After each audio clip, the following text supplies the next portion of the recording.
बर्तानिया की एक अदालत में एक जज ने एक मुसलमान इमिग्रेशन एक्सपर्ट लॉयर को भरी अदालत में बेइज्जत कर दिया है।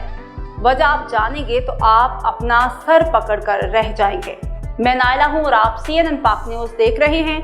अगर यूके में रहते हुए आपको इमिग्रेशन लॉयर की जरूरत पड़ती रहती है तो आपको ये वीडियो जरूर देखनी चाहिए। वाकया कुछ इस तरह से हुआ है कि एक मुसलमान इमिग्रेशन एक्सपर्ट लॉयर है, बैरिस्टर अब्दुर्रहमान चौधरी। वो एक असाइलम के केस में अदालत में पेश होते हैं और वहां पर उन्होंने कहा यह है कि उन्होंने अपने सारे के सारे दलाइल जो उन्होंने केस में प्रेजेंट किए, उन्होंने नो साइटेशंस बतौर रेफरेंस की अदालत में सबमिट करवाई। वो सारे का सारा मटीरियल अदालत ने बताया है कि वो ChatGPT से उठाया हुआ था।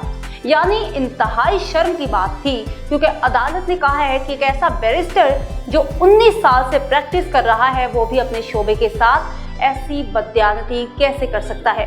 क्योंकि अब्दुर्रहमान चौधरी ने जो भी दलाइल अदालत में पेश किए, अदालत का मानना है कि वो सारे के सारे तकरीबन ChatGPT से रेलेवेंट हैं, क्योंकि जो दलाइल उनको दिए उन्होंने उनको काउंटर चेक ही नहीं किया। उसके बाद जो नो साइटेशंस यानी जो 9 मुख्तलिफ अदालतों के केसेस के फैसले बतौर रेफरेंस पेश किए गए, उनमें अक्सर केसेस का हकीकत पर कोई हकीकत में वजूद ही नहीं था। ChatGPT ने वो 9 केसेस जो दिए उनमें अक्सरियत जो थी वो फिक्शनल थी, वो अफसानवी थी। हकीकत में कोई ऐसा केस अदालतों में प्रेजेंट भी नहीं हुआ और ना ही उनके फैसले आए।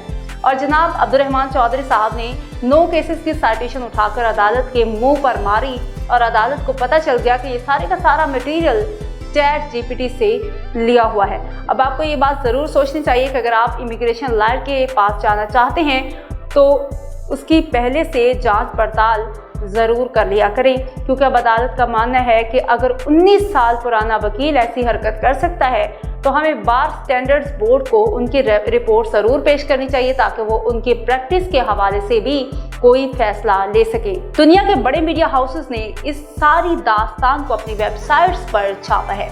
अब जब हम इस तरह की हरकतें करते हैं तो हमारा ये गिला बनता नहीं है कि इमिग्रेशन के लॉज जो है वो यूके में बहुत सख्त हो रहे हैं। आपका इस बारे में क्या कहना है, कमेंट्स में ज़रूर बताइएगा और देखते रहिए CNN पाक न्यूज।